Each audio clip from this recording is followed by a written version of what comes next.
في العلاقة الزوجية في حقيقة ناس كتير بتغفل عنها.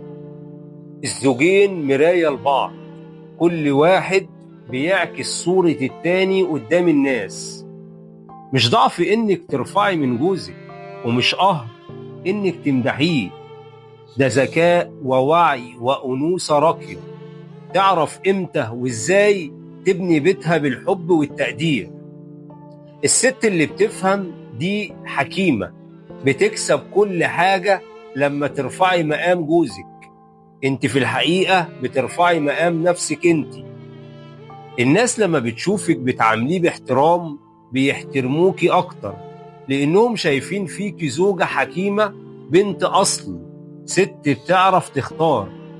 لكن لما تقللي منه قدامهم حتى لو هزار، انك بتفتحي باب الناس يقللوا منك ومنه سوا، وساعتها الصورة الجميلة اللي المفروض تحميها بتتكسر على ايدك. الراجل مش بيتغير فجأة، الراجل بيتكون من طريقة مراته في التعامل معاه. تمدحيه يثبت اكتر، تسخري منه يضعف اكتر. يا جماعة، لما الست او الزوجة بتكسر زوجها، صدقيني بتقللي من نفسك قبل منه.